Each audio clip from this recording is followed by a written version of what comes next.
Hi, the Raging Kucing here. Get an opportunity to talk to Dylan Powell. Dylan, you gave a speech this morning at the Animal Advocacy Camp by Liberation BC, talking about the need for about organizing cohesiveness, basically, and in our unifying, I guess, different activist groups from not just the animal advocacy sector of our work, but also reaching out to groups in other areas and seeing it as an intersectional issue, like oppression in different places is something that we have in common that we can work together on. What inspired you to get involved in that? My own lived experiences. Before I get involved in animal rights, animal liberation communities, I grew up real poor. I had a class critique that was just kind of graphed on me as a child. I didn't really need a theoretical basis for a lot of things, which some people do.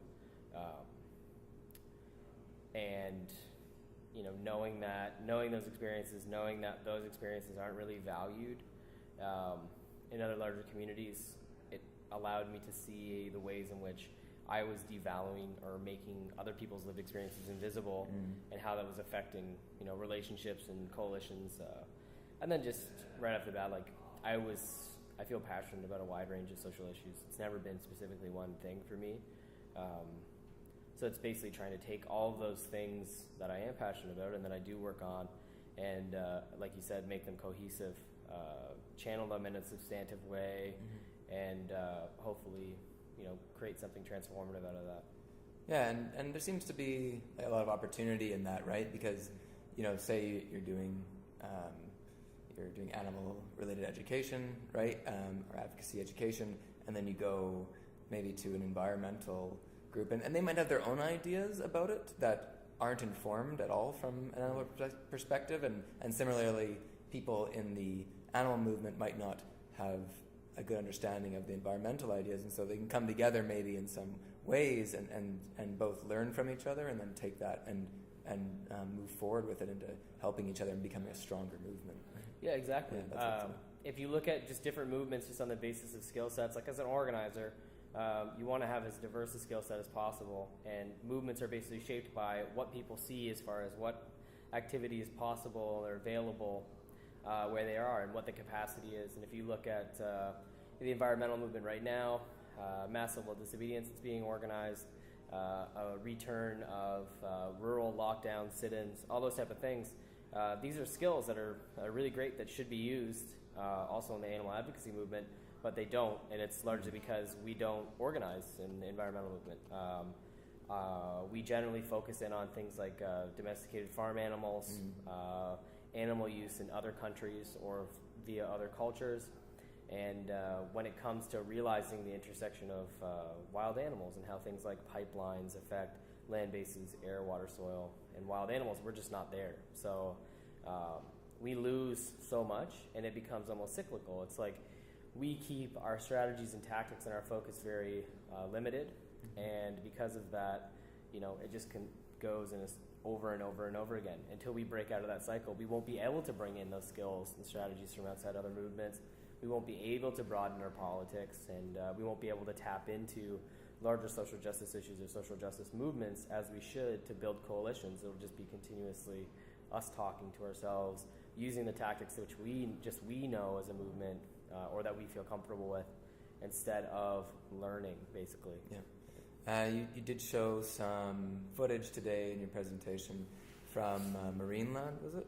Yeah. And so, do you think that's the kind of thing, people using their bodies as sites of action and really just saying no, I'm not just going to use my words and throw my action. I'm going to actually be the action itself. And we saw the demonstrators just basically really taking charge of the situation, right? And that thing. Do you think that's what we need to see more of in terms of how we approach animal activism? Get back on the ground, right? Get out of the maybe putting our money into huge organizations to fund legal campaigns and such. I mean, they probably maybe both have a place, but you're talking a lot, obviously, about the absence of that ground-based work. Yeah. In a lot of cases. This is a grassroots movement. You want to chart the history of this movement, it's a grassroots movement. And it was a large grassroots movement in the 80s and still through the 90s and even to the early part of the 2000s. And basically, what I try to put forward is we need a diversity of tactics and a diversity of scale. I don't like a lot of larger vertical structures, but I know that they're important as far as stability goes and longevity. However, that balance right now is completely out of whack, and we don't see any kind of grassroots organizing or anything on the level that was, even before I was born in North America, which is really scary. As far as bodies go, any organizer will tell you that regardless of whatever tactic or strategy you have, like the vast majority is about presence. Yeah. It's about you physically being there. Yeah. Whether you're quietly holding a sign, whether you're just silently standing there, your presence, your physical presence is so important. There are campaigns. People do chicken vigils here in BC. It's something that's used a lot in Toronto Pig Save, Toronto Chicken Save. There's things about those campaigns that I'm very critical of, but at the same time, these are people who are present, who make their bodies available for this work, and who are dedicated, and you see a positive out of that just on that basis. Yeah. So it's a huge, huge thing. Voices are great. Academia is great. All of those things, but everything's been skewed in a certain way where physical presence has really been devalued. And I guess as far as my role in this community and trying to empower people, it's about getting back to that physical space. Voices as an area is generally really like you gatekeep a lot. Yeah. Who gets a platform in the community or in the movement is generally like heavily guarded. Large legal campaigns, national nonprofit, vertical structures, even more so. Yeah. So we need to get back to the place where we're actually empowering people in large numbers to get out and be present again.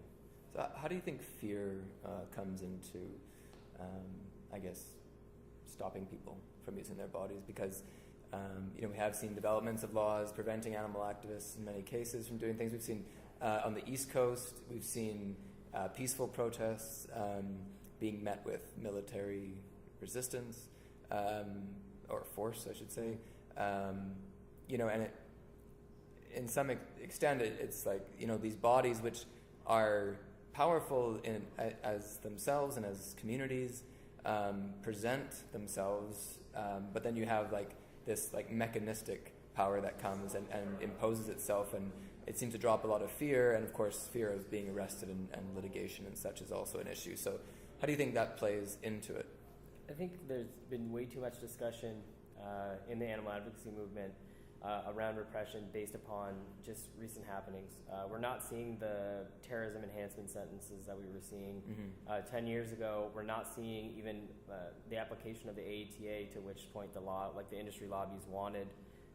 We talk a lot about repression, even though like the vast majority of the activism that happens is extremely, extremely comfortable, above ground, like that we talk about things like ag-gag legislation. There's really only 3 or 4 organizations in North America with the resources to even do undercover investigations.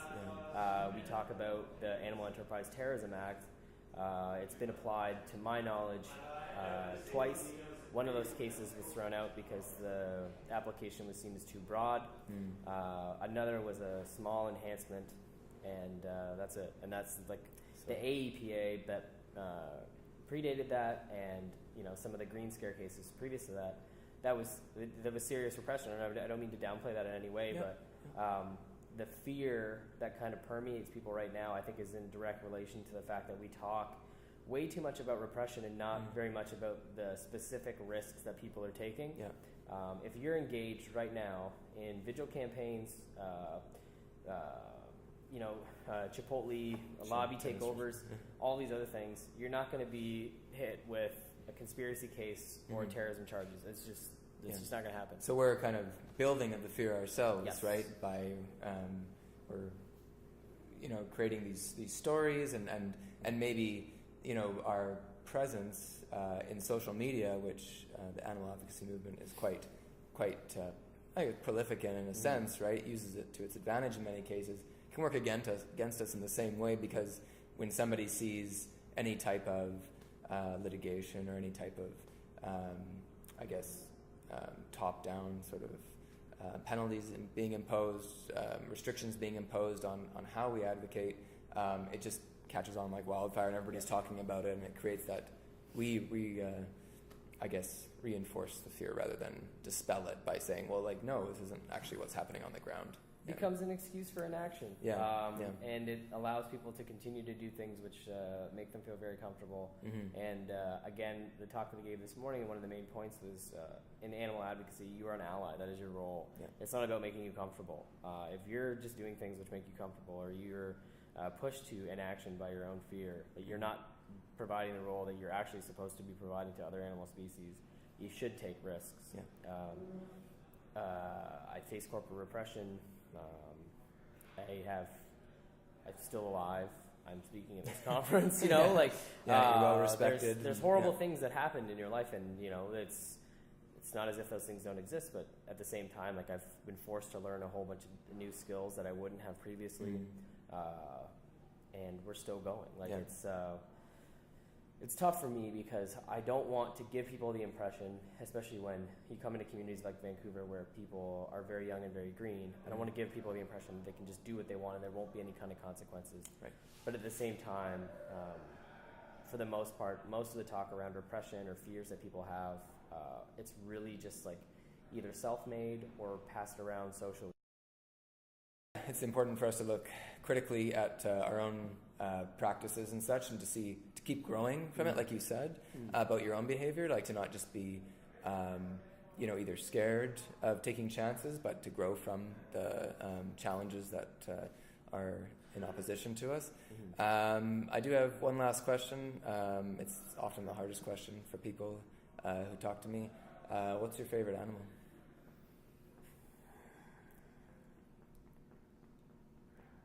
Oh man, I used to, like, as a kid, I really loved slow loris. Like, I used to look at pictures of slow loris and be like, man, these animals are like so fucking cool. But I don't know. I've always, like, people will come to this issue from different places, and I've always been someone who's had like deep emotional connection to most animals that I meet. Most animals that I have a relationship with.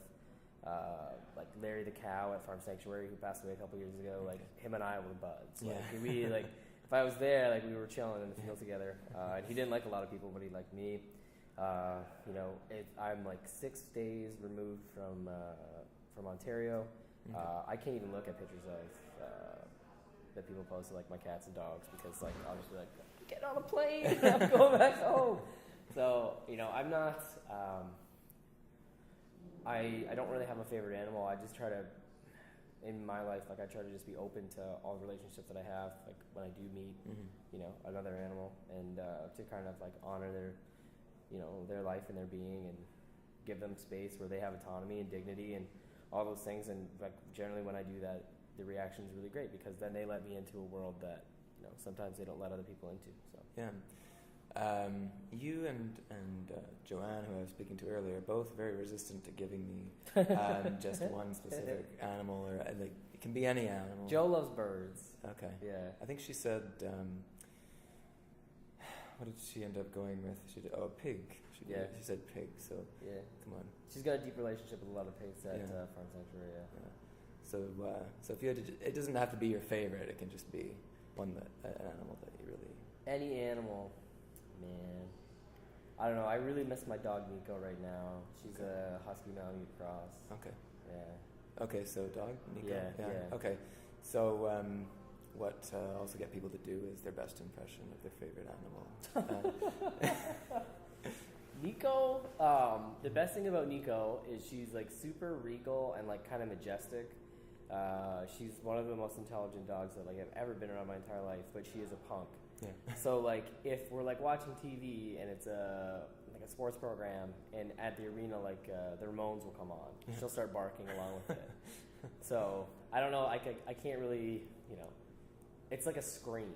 Like, oh, really? It's like a wail. She gets, like, really excited, and then it's like,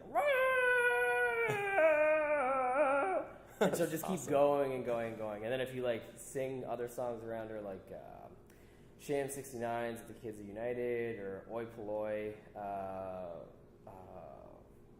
Let the Boots Do the Talking, like just dirty punk songs. Yeah, she's like she loves so singing. about it. Yeah. That's awesome. I think that was a really good impression. I hope she appreciates that if you show her this. As someone who used to try and ask people like uncomfortable questions during interviews, that's the only reason why I answered, because I understand why it's important. But yeah, it's embarrassing.